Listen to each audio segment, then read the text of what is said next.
everything you know about mental toughness is probably wrong. Elite soldiers are not born fearless. In fact, many of them report intense fear, confusion, and even panic before missions. So, how do they perform superhuman feats under pressure? The answer lies in a set of mental training secrets almost no civilians know about, and they're not what you think. One technique actually comes from ancient samurai. Another was adapted from Olympic archers. And a third? It tricks your brain into overriding panic in less than 60 seconds. But here's the twist. These methods are deliberately kept out of public knowledge. Why? That's what we're about to reveal. By the end of this video, you'll know 5 powerful techniques elite special forces use to control fear, eliminate hesitation, and stay razor-focused when lives are on the line. You'll discover the breathing pattern Navy SEALs use to manipulate their heart rate in combat. You'll learn why they rehearse failure before success and how that rewires the brain. You'll see how they use a technique called cognitive override to stop automatic panic responses dead in their tracks. Plus, the strange visualization method borrowed from hostage negotiators that can make you feel invincible before any high-pressure moment. And the most shocking of all, the real reason these tools aren't taught to the public. Most people think mental strength is just about grit, willpower, or being naturally fearless. They imagine elite soldiers as ice-cold warriors born with iron nerves. But that's the surface truth. In reality, many of these operators train their minds daily, just like they train their bodies. And the techniques they use aren't about bulldozing through fear, they're about transforming it. What if I told you some of the most elite units in the world, from the Navy SEALs to the British SAS, build mental toughness, not by avoiding stress, but by deliberately putting their brains into near-panic states and then rewiring their response? It sounds crazy, right? But that's just the beginning. Here's what they don't want you to know. One of the core techniques used by elite soldiers is called stress inoculation, but it's not what civilian psychologists teach. We're not just talking about controlled exposure to stress. These operators simulate failure over and over. Picture this: failing a hostage rescue drill on purpose, in full gear, while alarms scream and smoke fills the room.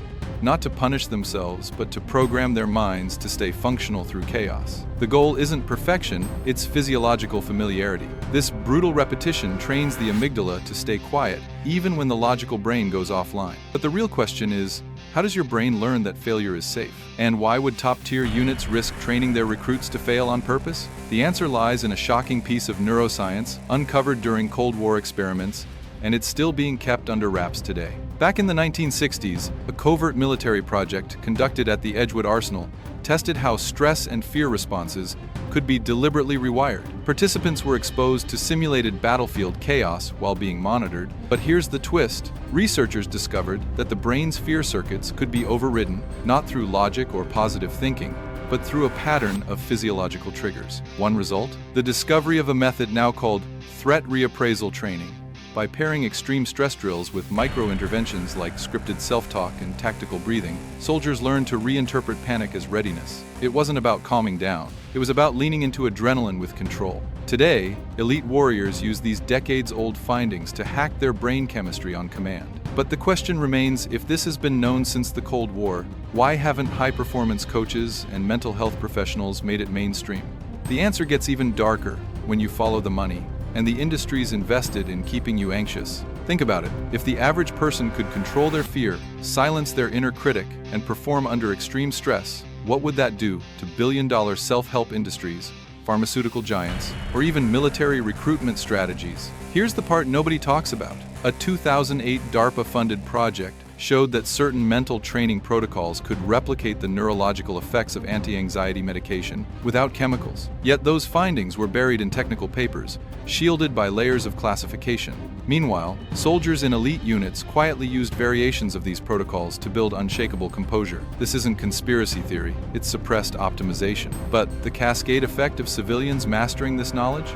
It could dismantle entire industries built around mental fragility. And that's exactly why you've never heard of the final technique, a protocol so effective at silencing fear and boosting confidence that it's classified in multiple NATO training manuals. Ready to hear what it is? You might want to sit down for this. It's called the SPEAR protocol, and it's been refined over decades in high-level combatives and neuropsychological labs. SPEAR stands for Spontaneous Protection Enabling Accelerated Response. But here's the mind-bending part. It's not a fighting technique. It's a neurological override system that uses your body's flinch response as the ignition point for mental clarity under chaos.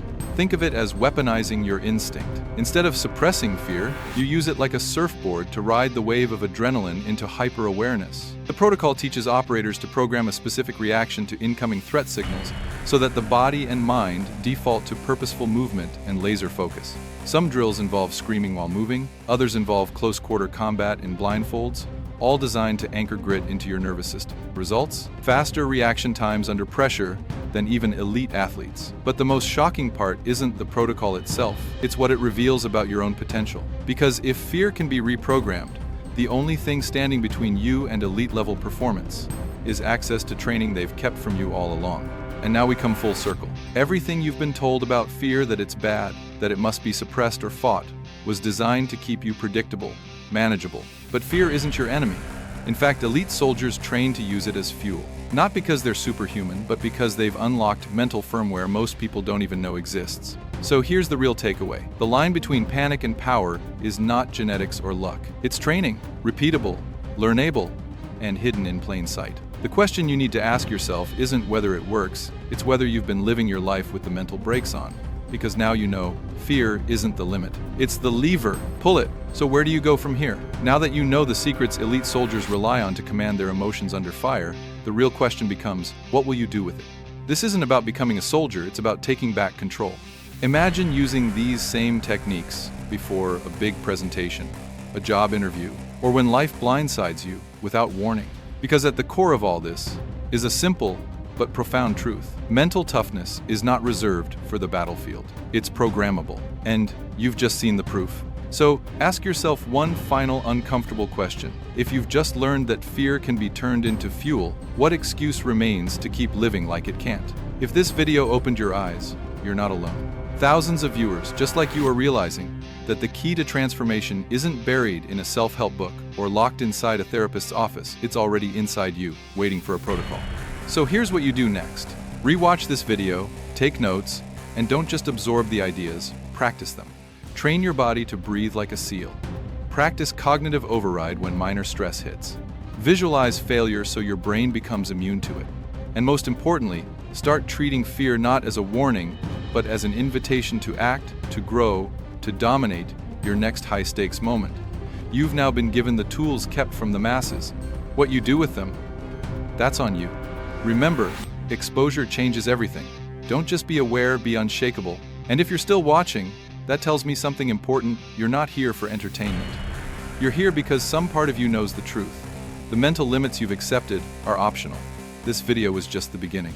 Real transformation happens when knowledge becomes action. So what happens next? You reclaim your biological software, you start disrupting the fear loop before it hijacks you, and you become the one in control, not your emotions, not your environment, not your past. You've seen the playbook, you've glimpsed the edge. Now it's time to step into it. Because the battlefield isn't out there, it's in here. And the mission from this point forward, to win that war every single day, the enemy is hesitation. Your weapon is trained focus, and now you're armed. So if you want more, here's your next step. We're building an entire series diving deeper into these protocols, from the neuromechanics of fear to the exact scripts used in cognitive override drills.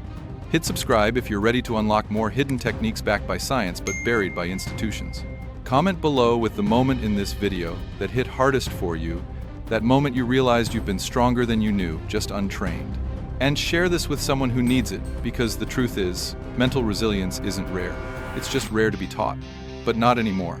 Welcome to the 1% who now know the truth. And finally, let this sink in. If the greatest warriors in the world can rewire their brains to thrive under chaos, not because of talent, but through specific, hidden techniques, what does that say about your own untapped potential? Not years from now, not after endless struggle, but starting today. You've already crossed the first threshold just by watching. The next one is action. So start small. One breath, one visualization, one override. Train it like a muscle, and soon, your default under stress won't be fear, it'll be clarity. And that's the beginning of elite. This isn't motivation, it's transformation. Welcome to your new baseline. Now take one last look at everything you've just learned. These aren't theories. They're field-tested mental frameworks used by people who face literal life and death. And you're now in possession of that same intel. This video wasn't about hype, It was about handing you the operating system of elite mental performance, one most people will never access. And that's your advantage. Because the truth is, it's not the conditions that define outcomes. It's the mindset entering those conditions. Fear will still come, pressure will still hit. But now, you won't flinch. Not because you're fearless, but because you're trained. That's the upgrade. That's the edge. And if nothing else, let this final reminder burn in. The difference between civilians and elite operators isn't just gear, tactics, or training. It's what they choose to believe under pressure. Choose belief. Choose mastery. And most of all, choose to never look at fear the same way again. Because here's the raw, final truth: you were never meant to live in fear. The system benefits when you doubt yourself, hesitate, or crumble under pressure. But now that veil's been lifted, you've seen what lives behind the curtain of elite mental performance. These aren't superhero secrets. They're human protocols tuned for extreme environments now in your hands. So as you go back to your world, remember this. Every challenge you face is training. Every moment of stress is data. And every fear is fuel if you choose to use it. Don't let this knowledge fade like just another video. Own it, practice it, live it. And the next time life comes at you fast, smile, because now you don't run from pressure, you run on it. This is the level most will never reach, not because they can't, but because they're never shown how. But now you've crossed that divide. You've seen the architecture of elite cognition, blueprint by blueprint. So remember this as your final frame. Stress is not the enemy. Fear is not your flaw. They are messages, and now you speak their language. You've been handed the keys to a mindset forged in war zones, but applicable in boardrooms, classrooms, and every second of ordinary life that demands extraordinary response. The next time your heart races, don't fight it, follow it. That's the signal. That's the moment training begins. And from now on, when the world turns up the pressure, you won't shatter, you'll sharpen. Because now, so take this one final breath and make it intentional, not to calm yourself, but to anchor this new reality. You are no longer at the mercy of your emotions, your fears, or your past wiring. You've stepped into a realm where elite-level focus and resilience aren't mythical, but mechanical trainable. The only gap that remains is between what you now know and what you'll now do. Cross it daily. Apply the protocols. Rewire the reflexes. And when the moment of pressure comes, as it always will, you won't rise to the challenge, you'll fall to the level of your training. But now, that level is elite. And that changes everything. Because, in the end, this isn't just about elite soldiers or classified techniques, it's about reclaiming your mind as the most advanced tool you own. This video was a bridge, not a finish line. Where you go from here is your mission. Embed these methods into everyday moments. Condition yourself the way the elite do, not for glory, but for mastery. When fear surfaces next, remember what it really is: a signal to level up. Let others crack, freeze, or retreat. You've now been shown another path, one carved by resilience, defined by clarity, and sustained through training. And as you step forward from this moment, bring that edge with you. Because now you're not just informed, you're initiated. You were never short on potential, only short on the protocols. And now that gap is closed. You've crossed into rare territory where fear is repurposed, chaos is converted into clarity, and pressure is just another prompt for precision. The elite don't wait for motivation. They train mechanisms. So whatever challenge lies ahead, a crisis, a deadline, a decision, walk into it with the certainty of someone who knows their brain is no longer a liability, but a weapon. This isn't where your story ends, it's where legacy begins. Train like it, live like it, and never ever forget what you now carry in your mind. The secrets once reserved for the few, now activated by you.